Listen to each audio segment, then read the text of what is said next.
Imagine heroes from other worlds crashing into Mark Grayson's chaotic life. Oh, this is gonna be good. Let's settle this. Who actually thinks they can match the Justice League? All of us. Easily. Hold up. Y'all talking about power. I'm Cyborg. Half man, half machine. Facing Viltrumites, interdimensional threats, and zombie apocalypses. Buckle up as we dive into mind-bending tales, each packed with action, twists, and crossovers that redefine heroism. So this is the Invincible universe, huh? Ben 10 arrives in the Invincible universe. Ben Tennyson found himself wandering through the streets of an unfamiliar city, his boredom evident as he complained about the lack of interesting activities. The architecture looked different from Bellwood, with more modern designs and technology that seemed slightly advanced compared to his own world. After walking for what felt like hours without encountering anything noteworthy, Ben decided it was time to take on his heroic duties and look for trouble to stop. Attempting to activate the Omnitrix to transform into Diamond Head, Ben was frustrated when the device malfunctioned and gave him a different alien form instead. Despite the setback, his enhanced senses detected unusual activity nearby. Strange energy signatures that didn't match any technology he was familiar with. Following these readings, he discovered a group of green-skinned humanoid aliens attacking civilians in what appeared to be a coordinated invasion of the city. Without hesitation, Ben engaged the alien invaders, using his transformed state to battle multiple enemies simultaneously. His combat experience showed as he efficiently took down several attackers, but the sheer number of invaders made the fight challenging.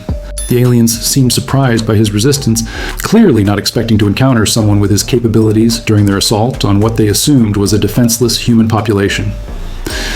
During the intense battle, Ben noticed he wasn't fighting alone. A young woman with pink hair and a distinctive costume had joined the fray, using energy manipulation powers to create force fields and projectile attacks. She introduced herself as Adam Eve, expressing surprise at encountering another superhero she didn't recognize. Her professional approach and combat coordination suggested she was part of an organized hero team rather than a solo operator. Soon after, additional heroes arrived on the scene, forming what appeared to be a well-coordinated response team. Robot, a mechanical hero with advanced artificial intelligence, immediately began analyzing Ben's fighting techniques and alien transformations. Duplicate demonstrated her cloning abilities by creating multiple versions of herself to overwhelm the invaders. Rexplode used his explosive powers to clear groups of enemies while maintaining careful aim to avoid civilian casualties. The battle intensified as more alien reinforcements arrived through what appeared to be dimensional portals. Ben noticed these invaders seemed to age rapidly when spending extended time in this dimension, suggesting they came from a reality where time moved much faster. This weakness became apparent as several aliens began deteriorating during the prolonged fight, their bodies unable to maintain stability in this temporal environment. Working together, the hero team managed to push back the invasion force, with Ben's alien forms providing unique advantages that complemented the other heroes' abilities. Robot was particularly intrigued by the Omnitrix's capabilities, noting that Ben's transformations accessed genetic templates from species he had never encountered in any database. The team's victory was decisive, though it came at the cost of significant property damage throughout the affected city blocks. After the battle concluded, the heroes gathered to debrief and discuss the unusual circumstances.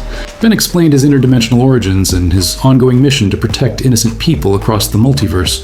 The teen team members were fascinated by his stories of cosmic threats and galactic peacekeeping, finding parallels to their own experiences with extraterrestrial dangers.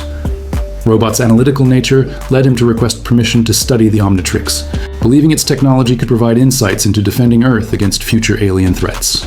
Ben politely but firmly declined, explaining the catastrophic consequences that had occurred whenever anyone attempted to tamper with or scan the device. He shared stories of Vilgax's attempts to steal the Omnitrix and the resulting devastation that followed such efforts. The conversation was interrupted by the arrival of Cecil Stedman, who had been monitoring the situation through his extensive surveillance network. Cecil's professional demeanor and authoritative presence immediately established him as a government official with significant resources and influence. His knowledge of the invasion and quick response time demonstrated the sophisticated nature of Earth's defense systems. In this dimension, Cecil's debriefing revealed that the alien invaders were called Flaxons, and this wasn't their first attempt to conquer Earth. The dimensional nature of their attacks made them particularly dangerous, as they could retreat to their home dimension to regroup and plan new assaults. Ben's intervention had prevented significant casualties and helped end the invasion much more quickly than previous encounters. Recognizing Ben's potential value as an ally, Cecil extended an invitation for him to join their organization's roster of heroes. He explained the various threats facing their Earth, from interdimensional invaders to hostile alien empires seeking conquest. Ben's experience with similar threats in his own universe made him an ideal candidate for their defense initiatives. Meanwhile, in a parallel development, Ben had established a smoothie business in this new dimension, using ingredients and recipes from his own world. Kevin and Gwen had arrived to help him manage the operation while they worked on repairing their interdimensional travel device. The business served as both a cover for their activities and a way to generate income while stranded in this reality. The smoothie shop became an unexpected success, as this dimension apparently lacked similar beverage establishments. Ben's entrepreneurial spirit surprised his friends, who were more accustomed to his focus on hero work rather than business ventures. However, the shop also provided a convenient meeting place for discussing their scientific efforts to return home. Kevin and Gwen had been working tirelessly on constructing a new interdimensional portal device, using salvaged plumber technology and materials available in this dimension. The process was complicated by the different physical laws and energy patterns that governed this reality. Their device required proximity to natural space-time rifts to function properly, making their return journey dependent on locating these rare dimensional weak points. The search for space-time rifts led Ben to explore various locations throughout the dimension, often accompanied by members of the teen team who were curious about interdimensional travel. These expeditions revealed that dimensional barriers in this reality were more stable than in Ben's home universe, making unauthorized travel significantly more difficult and dangerous. During one of these searches, they encountered evidence of other interdimensional travelers, including traces of technology that didn't match any known civilization in either universe. Robot's analysis suggested these artifacts came from beings with highly advanced portal manipulation capabilities, possibly representing another threat that required monitoring. The investigation into these mysterious artifacts led to encounters with other heroes from this dimension's expanded superhero community. Ben met members of the Guardians of the Globe and learned about the complex political situation involving the Viltrumite Empire. The similarities between Viltrumite, conquest methods, and some of the alien threats Ben had faced in his own universe created opportunities for strategic collaboration. As Ben's stay in this dimension extended, he began forming deeper relationships with the local heroes. His mentorship of younger team members proved valuable, as his extensive experience with cosmic-level threats provided perspectives that even veteran heroes lacked. The cultural exchange benefited both sides, with Ben learning about this reality's approach to superhero organization and coordination. The ongoing search for a way home was complicated by the discovery that their presence in this dimension was creating minor temporal distortions. These effects were subtle, but potentially dangerous if allowed to accumulate over time. The revelation added urgency to their departure plans, while also raising ethical questions about the consequences of interdimensional travel. Saitama in the Invincible War. Saitama's journey through the multiverse began when his ally Ford, a brilliant scientist from a fifth-dimensional reality, constructed a specialized portal device to help him navigate between different universes. The machine was remarkably sophisticated despite its compact size, incorporating temporal compass technology and space-time rift detection capabilities that would guide Saitama through his interdimensional travels. Ford's explanation of the device's operation was comprehensive but concerning. The portal system only functioned when activated near naturally occurring space-time rifts, which were invisible to normal perception but detectable by the specialized compass. These rifts were scattered randomly across different realities, requiring extensive planetary searches to locate each successive gateway. The temporal compass served as both a navigation tool and a safety device, helping Saitama distinguish between different types of dimensional breaches. Ford warned that entering the wrong type of rift could transport him further from his home dimension rather than closer to it. The device had a maximum detection range of 1,000 kilometers, meaning Saitama would need to systematically explore entire worlds to find each exit point. To address practical concerns about survival in unknown dimensions, Ford provided Saitama with a fifth-dimensional monetary replicator. This device could perfectly duplicate any form of currency or valuable material found in visited dimensions, ensuring Saitama could obtain food and shelter during extended searches. Ford explained that such technology was considered obsolete refuse in his home dimension, where material wealth held no significance. Saitama's first jump through the portal system transported him to what appeared to be a relatively normal Earth-like environment. The initial relief at finding a habitable world quickly turned to confusion as he observed subtle differences in architecture and technology. The people appeared more similar to his own world's population compared to Ford's reality, but news broadcasts revealed the existence of superheroes operating openly in society. The discovery of this world's superhero community intrigued Saitama, particularly when he learned about a hero called Invincible through news coverage. The young hero's activities and public reception reminded Saitama of his own experiences as a professional hero. Though this world seemed to have better organized hero institutions and public support systems, Saitama's exploration of the city was interrupted by the sudden appearance of what appeared to be hostile versions of Invincible attacking civilians throughout the metropolitan area. Multiple individuals wearing similar costumes but displaying murderous intent were systematically destroying property and terrorizing the population. The sight of heroes attacking innocents triggered Saitama's protective instincts immediately. Without fully understanding the situation, Saitama intervened to stop what he assumed were imposters attempting to frame the real Invincible. His initial encounter with one of these hostile variants revealed their genuine superhuman capabilities, including flight, super strength, and incredible durability.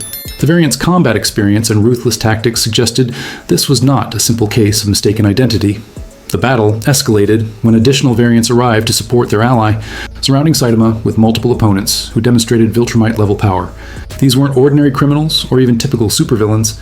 They were alternate dimensional versions of Invincible who had chosen conquest over protection.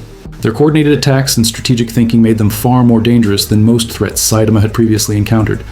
Despite being outnumbered, Saitama's overwhelming physical capabilities allowed him to dominate the fight. His casual attitude toward their attacks frustrated the variants, who were accustomed to opponents who showed appropriate fear or desperation when facing Viltrumite might. Saitama's complete indifference to their threats and his effortless counters to their strongest attacks demoralized the invading force. The intervention of Cecil, Stedman's response teams, provided Saitama with his first introduction to this world's defense infrastructure. The Global Defense Agency's rapid deployment and sophisticated equipment impressed him, as did their professional approach to containing the aftermath of superhuman battles. Cecil's personal involvement in the situation demonstrated the seriousness with which they treated interdimensional threats. Cecil's background briefing revealed the true scope of the crisis, explaining Angstrom Levy's role in orchestrating the variant invasion and his personal vendetta against the Prime Dimension's Invincible. The multiversal nature of the threat resonated with Saitama's own interdimensional travels, creating a foundation for cooperation between him and the local authorities. The revelation that these variants came from dimensions where Invincible had failed to remain heroic disturbed Saitama more than the physical threat they represented. The concept that heroic individuals could be corrupted or make different moral choices challenged his somewhat simplistic worldview about good and evil being clearly defined categories. During the extended conflict with Angstrom Levy's forces, Saitama encountered increasingly powerful variants, including some who had successfully conquered their home dimensions. These versions had eliminated their fathers, their heroes, and sometimes entire populations in their quest for power. Their casual discussion of genocide and universal conquest provided insights into the darkness that existed in parallel realities. The appearance of Conquest, one of the Viltrumite Empire's most powerful warriors, marked a significant escalation in the threats Saitama faced in this dimension. Unlike the variants who were essentially corrupted versions of a hero he respected, Conquest represented the original Imperial mindset that had created the Viltrumite threat across multiple realities. Conquest's approach to combat differed significantly from the variants' tactics. Where they relied on speed and coordinated attacks, Conquest preferred overwhelming direct assault backed by centuries of combat experience.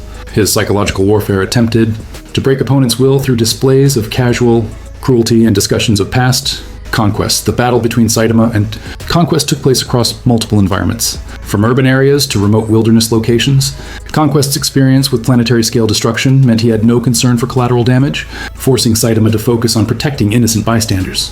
While engaging a nearly indestructible opponent, Saitama's victory over Conquest sent shockwaves through the remaining Viltrumite forces monitoring Earth. The defeat of one of their most accomplished warriors by a seemingly ordinary human challenged their fundamental assumptions about species hierarchy and conquest feasibility.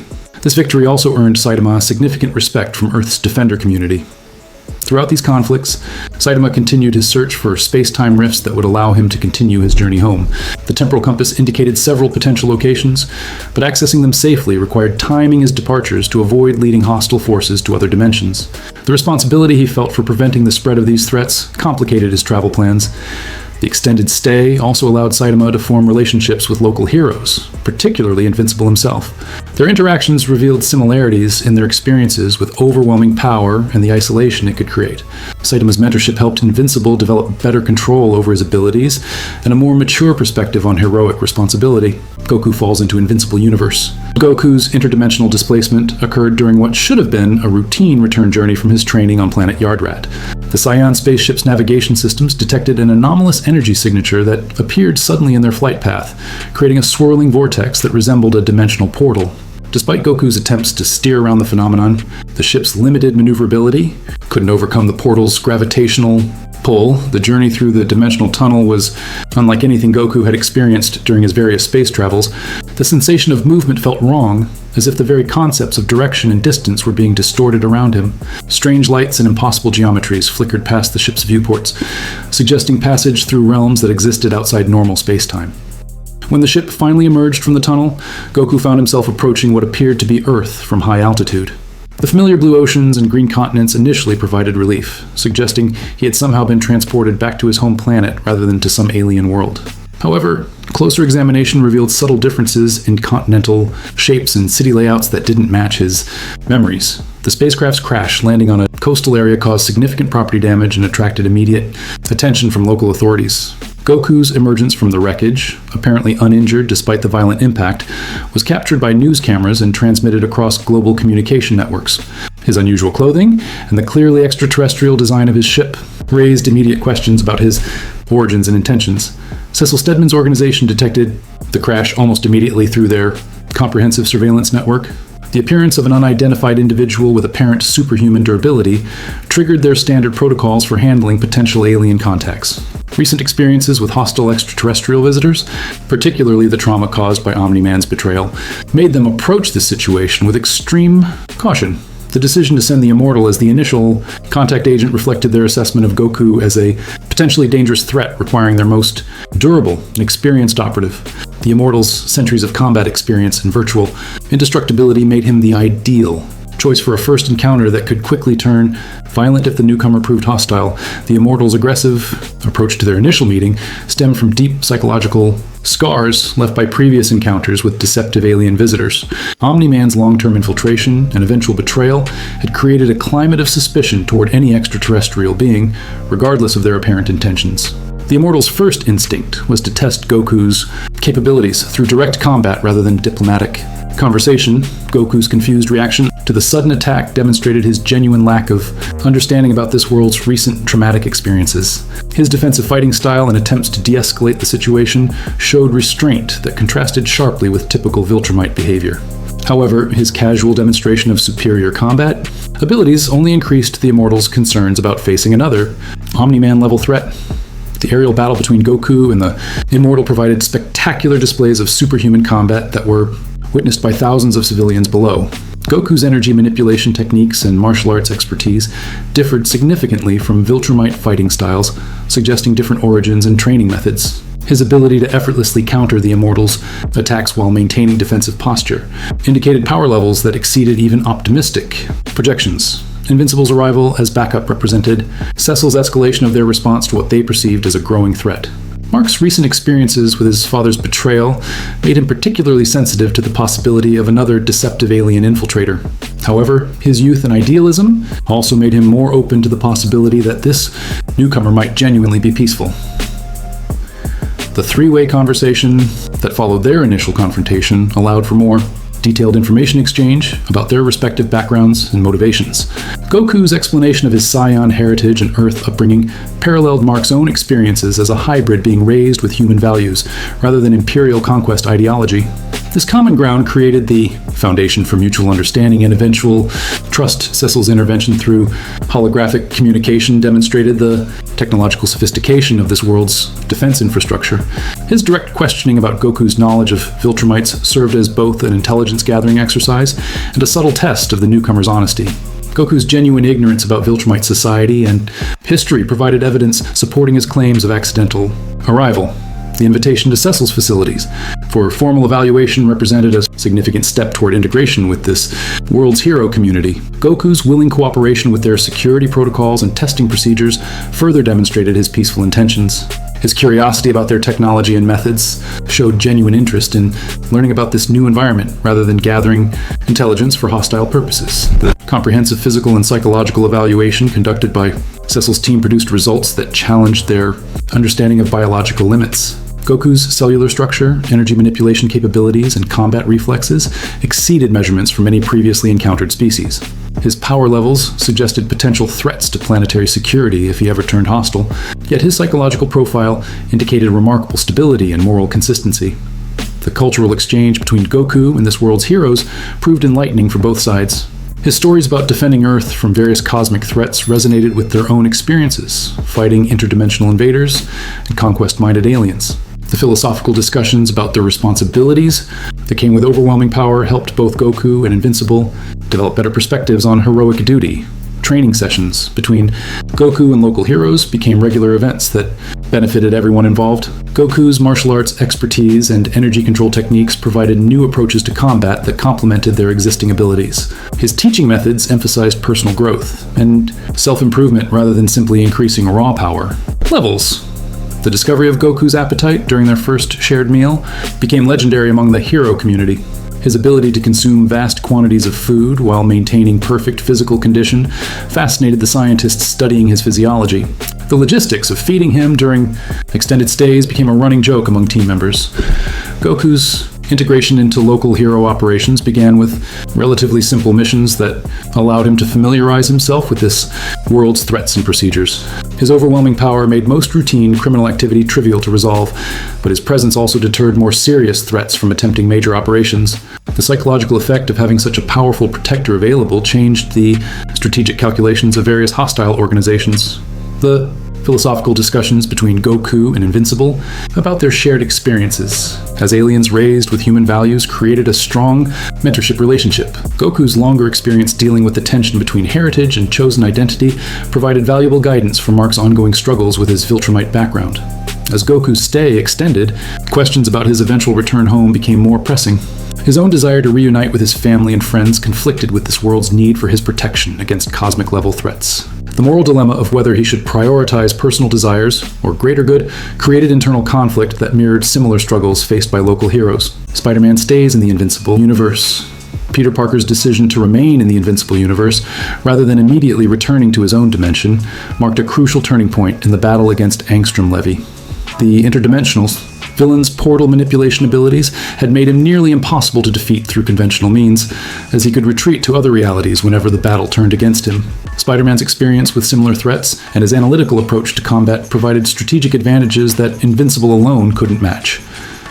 The coordination between Spider-Man and Invincible during their joint assault on Angstrom Levy demonstrated the effectiveness of combining their different fighting styles. Spider-Man's spider sense provided early warning of portal attacks and dimensional ambushes, while his web-based restraint techniques could temporarily limit Angstrom's mobility. Invincible's raw power and flight capabilities allowed him to pursue the villain through portal networks and deliver decisive strikes when opportunities arose. Angstrom Levy's psychological warfare tactics proved particularly effective against Spider-Man, as the villain had researched Peter Parker's personal life and relationships across multiple dimensions. His threats against Aunt May and Mary Jane, Watson and Spider-Man's home reality added personal stakes to their conflict that went beyond protecting the Invincible universe. This emotional leverage forced Peter to consider the consequences of his interdimensional displacement on the people he cared about most. The battle's escalation involved Angstrom summoning hostile Invincible variants from dimensions where Mark Grayson had embraced conquest rather than protection. These alternate versions possessed all of the Prime Mark's physical capabilities, but lacked his moral restraints, making them willing to use lethal force against civilians to achieve their goals. Spider-Man's experience fighting morally compromised. Versions of heroes proved invaluable in developing tactics to counter their attacks. The climactic confrontation took place across multiple dimensional spaces as Angstrom attempted to trap both heroes in realities where they would be overwhelmed by hostile forces.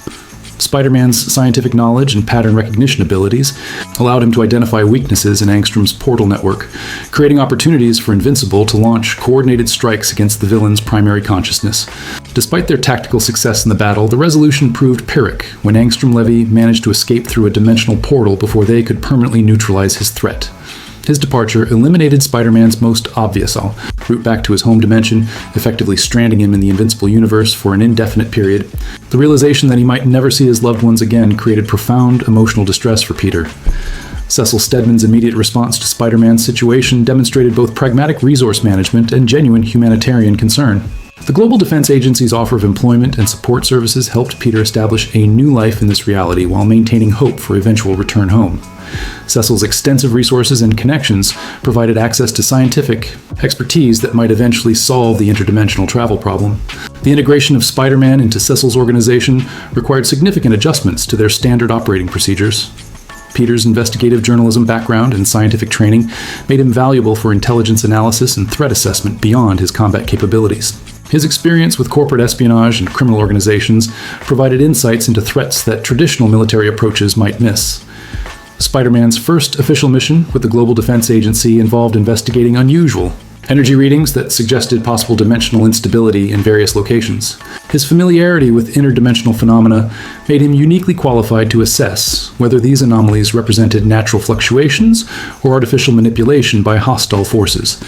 The investigation revealed evidence of other interdimensional travelers who might possess the technology needed for Peter's return home. The psychological adjustment to permanent displacement proved challenging for Spider-Man, despite the support offered by his new allies. His sense of responsibility toward the people in his home dimension conflicted with growing attachments to friends and colleagues in the Invincible universe. The guilt over potentially abandoning either set of responsibilities created internal stress that affected his performance during critical missions. Collaborative efforts between Spider-Man and the Invincible universe's scientific community began exploring alternative approaches to interdimensional travel.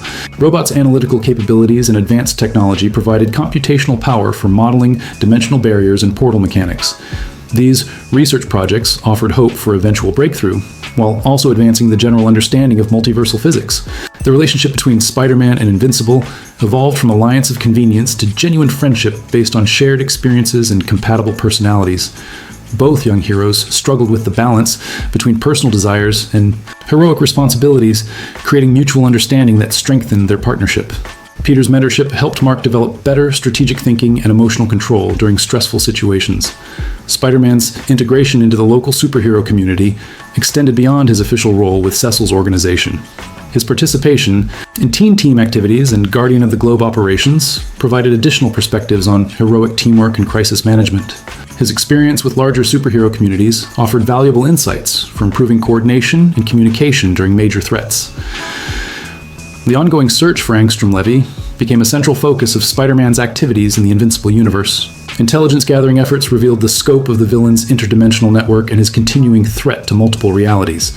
Peter's detective skills and scientific knowledge proved essential for tracking dimensional signatures and predicting potential attack vectors. Cultural adaptation challenges required Spider-Man to adjust to subtle differences between his original world and the Invincible universe. Variations in historical events, technological development, and social structures created constant reminders of his displacement. However, the fundamental similarities in human nature and heroic ideals provided familiar ground for building new relationships and finding purpose in his circumstances.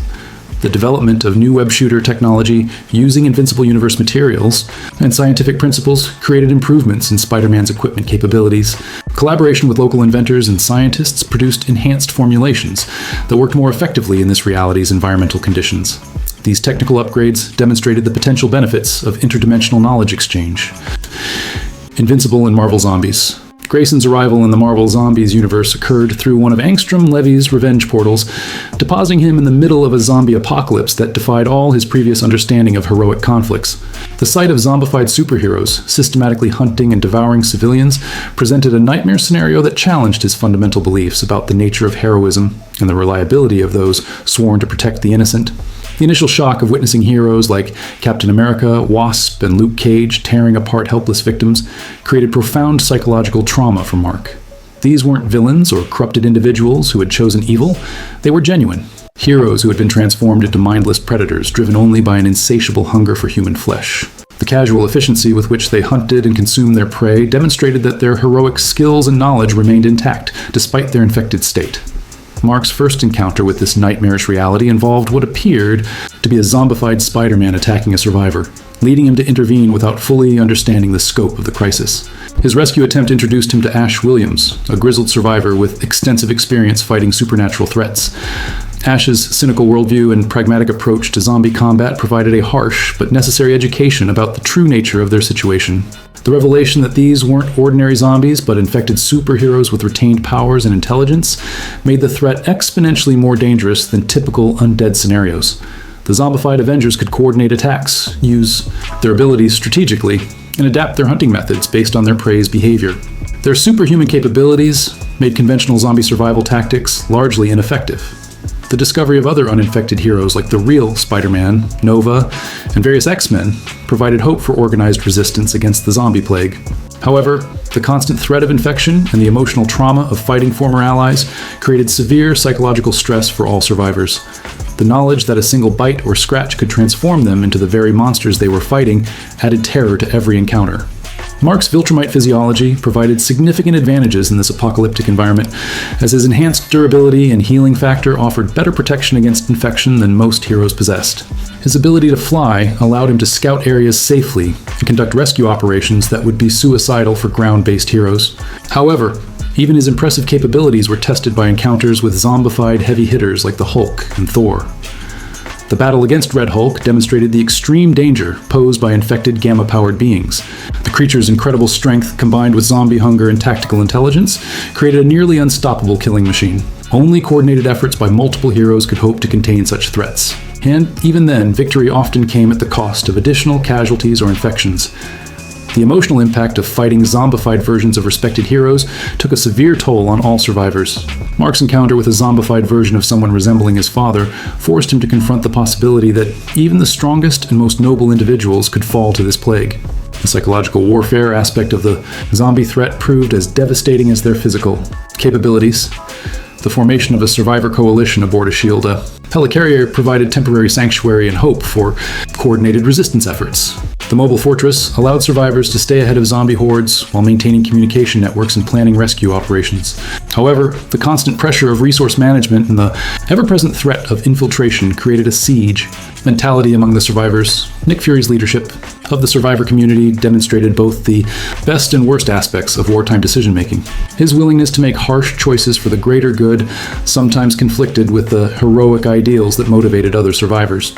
The debate over evacuation versus resistance strategies revealed fundamental disagreements about their responsibilities to this world versus other realities. The development of interdimensional evacuation plans using Tony Stark's technology offered hope for saving at least some survivors from the zombie apocalypse. However, the limited capacity of portal devices and the risk of spreading infection to other dimensions created agonizing moral dilemmas about selection criteria and safety protocols. Mark's knowledge of interdimensional travel became crucial for these escape efforts. The infiltration of the helicarrier by zombified Fantastic Four members represented a catastrophic security breach that threatened the entire survivor population. Reed Richards' retained intelligence and scientific knowledge made him particularly dangerous, as he could potentially develop methods to accelerate the infection process or counter the survivors' defensive measures. The battle within the mobile fortress tested everyone's combat abilities and resolve. At the revelation that some heroes like Wolverine and Deadpool showed resistance to the zombie plague provided hope for understanding the infection mechanism and possibly developing countermeasures. However, the unpredictable nature of healing factors and the risk that resistance might be temporary made these potential solutions uncertain at best. Dr. Doom's isolated position in Latveria offered another potential sanctuary for survivors, but his refusal to cooperate with rescue efforts demonstrated the breakdown of normal heroic alliances under apocalyptic conditions. His assertion that the zombie plague was extraterrestrial in origin provided valuable intelligence while also highlighting the global scope of the crisis. The psychological evolution of survivors from heroic idealists to pragmatic warriors showed how extreme circumstances could fundamentally change even the most principled individuals.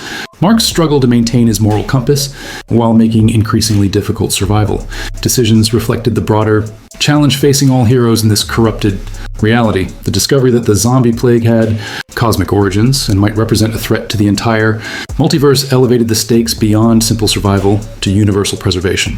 The possibility that infected individuals might find ways to spread between dimensions created urgent need for containment protocols and interdimensional cooperation. The final evacuation efforts through dimensional portals required heartbreaking decisions about who could be saved and who would be left behind.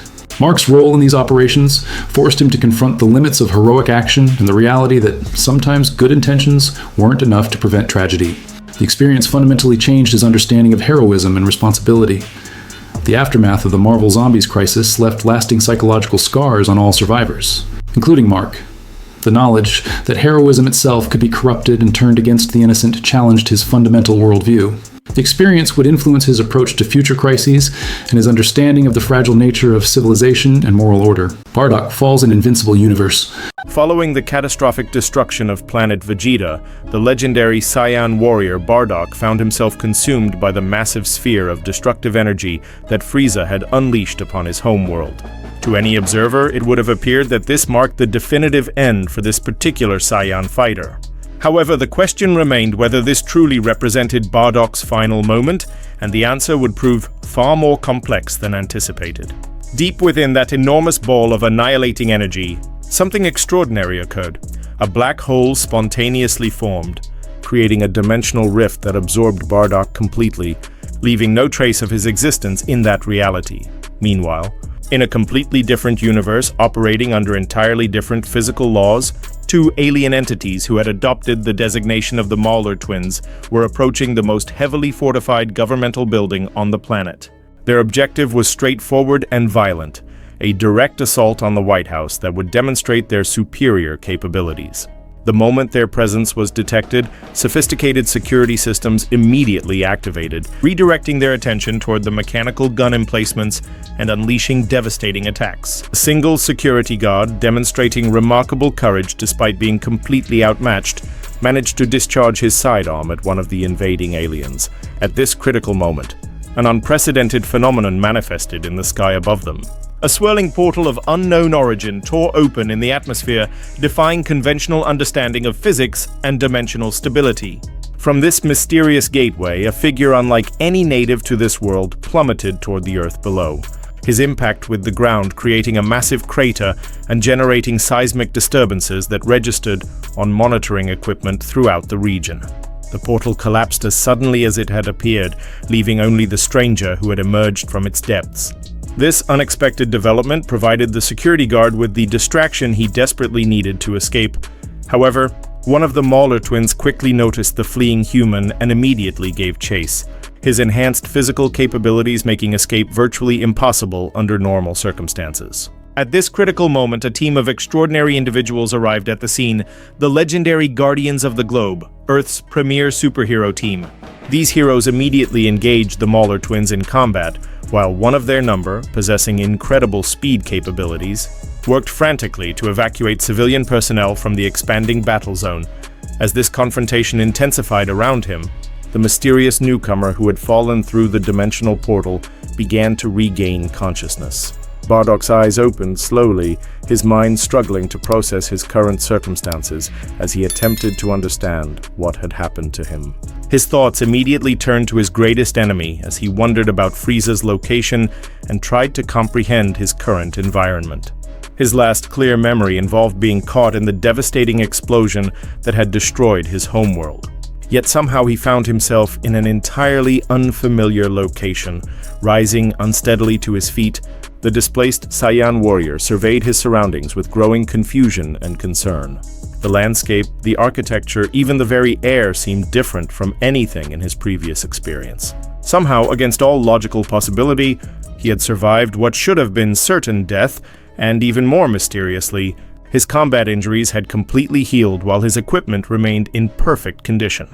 The inescapable conclusion was that he had been transported to an unknown planet through means he could not understand. Bardock's attention was immediately drawn to the intense battle taking place between the Guardians of the Globe and the Mauler twins, the sight of other beings engaged in combat on this strange world provided him with the realization that he was not the only powerful entity present. His warrior instincts, honed through countless battles across the galaxy, compelled him to move closer to the confrontation to better assess the capabilities of these unknown fighters. Positioning himself strategically at the edge of the battle zone, the Saiyan warrior called out to the combatants, his voice cutting through the sounds of conflict and immediately drawing attention from both heroes and opponents. However, when questioned about his intentions, Bardock made it clear that he had no interest in the political or personal conflicts driving this battle. His only concern was determining his current location and understanding how he had arrived in this unfamiliar place. The Mauler twins recognized this interruption as an opportunity to disengage from their current opponents and immediately attempted to escape from the scene. The Guardian, who resembled Wonder Woman, expressed frustration at this development, blaming the newcomers' interference for allowing their enemies to flee. However, the situation became even more complex when one of the twins managed to breach the White House's outer defenses by destroying a reinforced wall with devastating force. The Martian member of the Guardians, working in coordination with their aquatic teammate, responded by hurling a military tank at the invading Mauler. The alien attacker easily deflected this massive projectile and retaliated by seizing a nearby civilian, hurling her high into the air, where she would face certain death from the fall.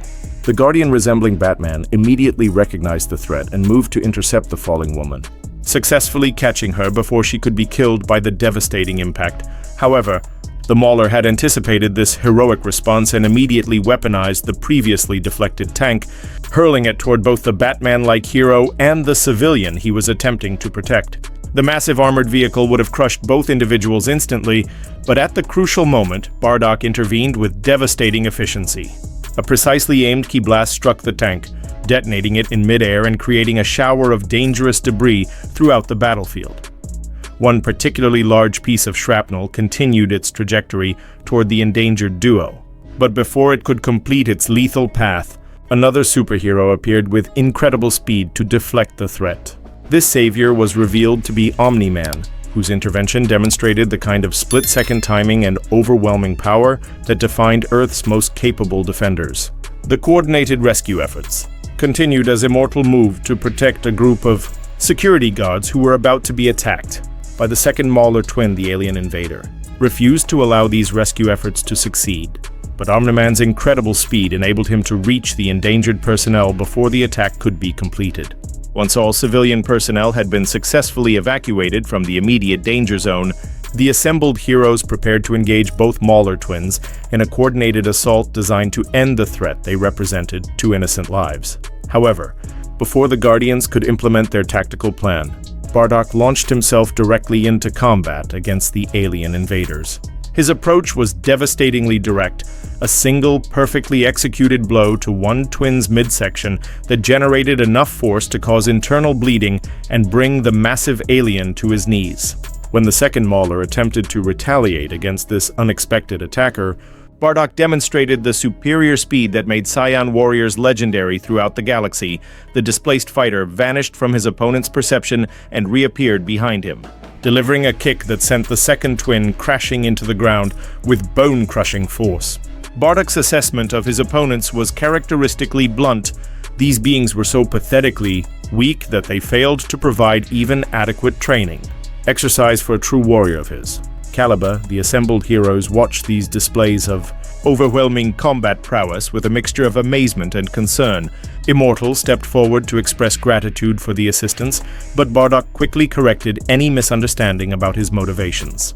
He had not intervened to help Earth's defenders, but simply because he had hoped these opponents might provide some entertainment through combat. Unfortunately, they had proven to be far weaker than his initial assessment had suggested. When Omni-Man inquired about the stranger's identity and background, BARDOCK provided his name without hesitation but immediately asked for information about his current location. When informed that he was on planet Earth, the Saiyan warrior's thoughts immediately turned to his youngest son. This was the world where Kakarot had been sent as an infant, though BARDOCK had no way of knowing whether his child had already arrived or was still traveling through space toward his destination. Immortal, observing that the powerful newcomer appeared to have no immediate plans or shelter, offered to provide temporary assistance in exchange for more detailed information about his background and origins. BARDOCK's response demonstrated both his fierce independence and his complete confidence in his ability to survive in hostile environments. He had endured conditions on planets far more challenging than Earth appeared to be, and he saw no need for assistance from beings whose power levels seemed relatively modest compared to his own capabilities. With that declaration, BARDOCK launched himself into the sky, leaving the assembled heroes with numerous unanswered questions about his identity, his origins, and his intentions regarding Earth and its inhabitants.